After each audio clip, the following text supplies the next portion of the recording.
Mahirap kasi yung hindi ka pa napagtapos ng high school man lamang. Kuya Bong, wala naman pong problema kapag wala pong pinag-aralan. Kung gusto niyo po, i-recommenda ko po kayo kay Ate Trixie.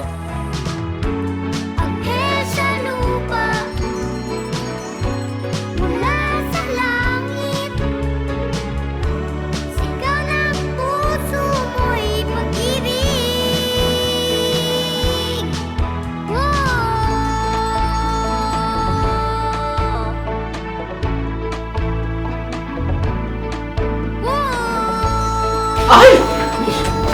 Ay! Diyos ko! Kuya Uka, Biyang, napasyal kayo. Namiss yung bang beauty ko? Sino bang papaturuan mo? Promise yan ha, trick siya ha. O, pasokin na naman.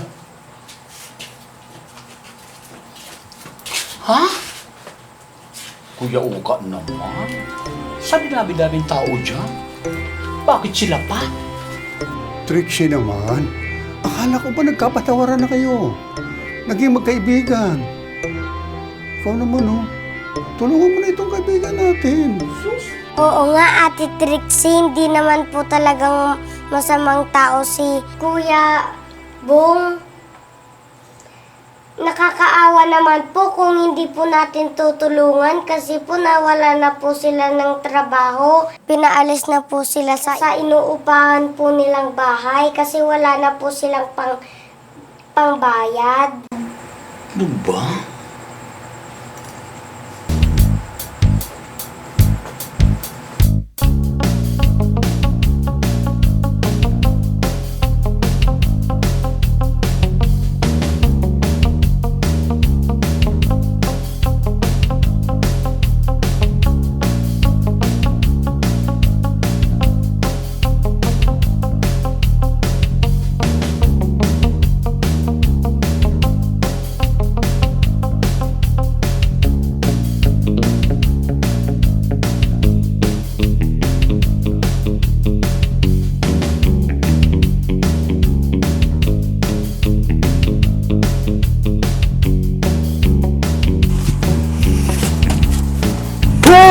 Uy! Magandang hapon kuya!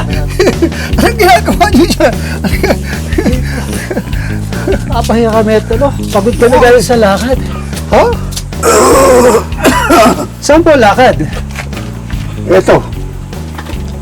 Medyo pumunta kami sa bahay ni Beyang. Ang mga magulang niya. Bible study.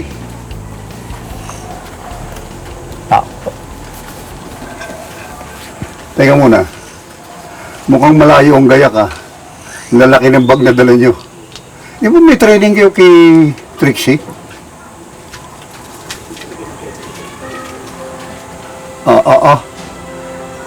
Tapatin niyo ako. Akala ko ba nagkasundo-sundo na tayo. Wala nang away, bati-bati na. Sa tingin ko mukhang nagkagulo na naman kayo. May problema ba? Umalis na po kami kay Trixie kuya. Bah, Ramdam kasi namin na hindi na kami kaya niyang turuan. Hindi na maganda yung trato niya sa amin. Umalis na lang kami para wala ng gulo. bakit? Sa isang banda, okay ang bong. Marunong kang magpakumbaba, umiwas ka na sa gulo. Pero saan naman kayo pupunta ngayon? Wala nga po kami matirahan ngayon kuya eh. Pinaalis din kami doon sa tinirhan namin. Hindi na namin alam kung saan kami pupunta. Gaya mo. Kausapin ko ulit si Trixie. O kaya, mag-isip ako ng anong paraan para matulungan kayo. Sa isang banda, umari sana, sumama muna kayo sa akin sa Bible study kung wala naman kayong gagawin. Kaya sa lalayo kayo, Bible study na muna tayo. Opo, payag po kami. Bajon po. Pahig Sige po. Ngako yan, ha? Hindi Opo, kayo, opo. hindi kayo sa akin nangangako kay Lord, ha? Opo po kuya. Oo, sige. Promise. Sige, tingnan natin, ha? Salamat mga kapatid at pinaunlakan nyo ang aking pananyaya sa inyo upang makapag-aral tayo ng tinatawag nating Bible study. Ang Bible study na ito Pero bago natin pasimulan ang pagbabasa sa banal na aklat na ito, nais ko munang magpasalamatan ng ating Panginoon Diyos sa pagpapadala ng munting anghel na ito. Ito ang anghel sa lupa, si Beyang. Kung di dahil sa kanya, wala tayo ngayon dito. Siya ang nangalap ng mga personalidad ninyo para tayo'y magkaroon ng Bible study ngayon. Mga kapatid, atin lang pakatatandaan na si Jesucristo ay pinagkaloob ng ating Diyos Ama na nasa langit, hindi para sa mga banal, kundi para sa mga kasalanan. Para tayo matubos ni Jesucristo sa ating mga kasalanan, sapagkat tayo mga tao ay makakasalanan talaga. Aminin natin sa ating mga, huwag tayong magpakahipokrito. Tayo'y makasalanan. At sisimulan natin ito ngayon sa pamamagitan ng sharing. Sharing! Di ba tayo pagbibigay? Pwede po bang pass muna kami? Kasi wala akong pera eh. Iba naman ang pinagkakahulugan mo, kapatid na Jaime. Pakitaan mo nga ng sharing mo, kapatid na Bong. Ako nga pala si Diosdado Makaspok, ipinanganak at lumaki sa Mindanao sa bayan ng Glan.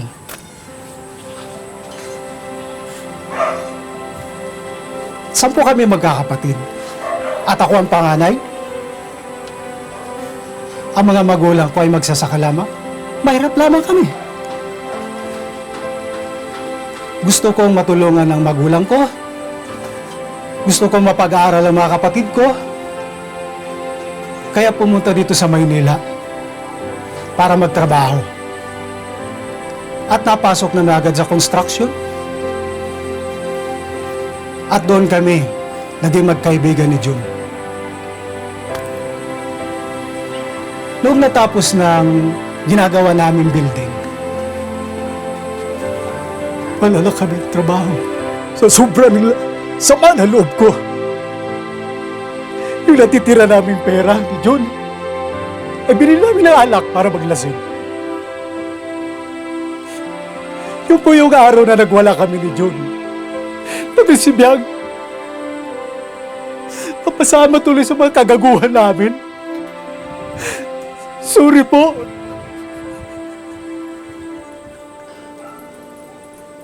Ako po, si Leon Patricio Tabang, presenting Summer Lady! Papa ko ay isang sundalo. Mama ko naman ay may maliit na negosyo doon sa amin sa Samar. 7 kaming magkakapatid. Ako ang bunso. Unang 4 kong kapatid ay mga profesional. Tapos po sila ng PMA at mga opisyal na po sila ng AFP at PNP. Yung pang-5 kapatid ko po ay isang abogado. At ang sinundan ko po ay doktor. Ako naman po ay hindi nakapagtapos ng high school.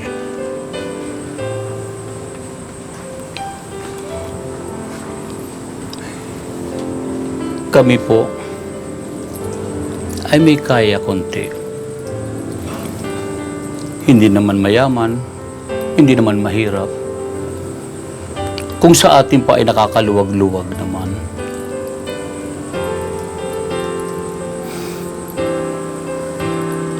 Ako'y nalilito na rin sa sarili ko. Dahil ang papa ko, gusto niya akong maging isang tunay na lalaki. Pero ang mama ko naman, sa kadahilan ng wala silang babaeng anak. Dahil ako ang bunso, akong ginawa niyang babae para meron siya mapaglibangan, mapagbihisan ng damit, masuklayan ng buhok. Kapag wala si Papa, pinasok ko lahat ng mahihirap na trabaho. Hanggang napasok ako sa isang magandang parlor sa Maynila. Dito. Sorry. Jun. Sorry. Pasensya na sa inyo. Ang sama-sama ng pakiramdam ko kahit may kaya na ako, may sarili akong parlor. Pero ang pagkatao ko, di ko alam saan ako pupunta.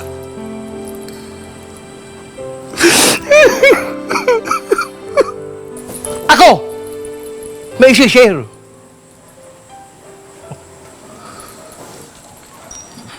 Simulat sa pool, kapag ako'y nagkakasala, hinihingi ko palagi ng kapatawaran. Siya lagi ang aking tinatawag. Kaya naman din ako. Mga kapatid! Uy, doon ang mga tao. At kaya, ay! Nagtatalita ako rito. Ay! Ba't kang iniwan? Bakit? Kasama ka ba? Anong sabi niya?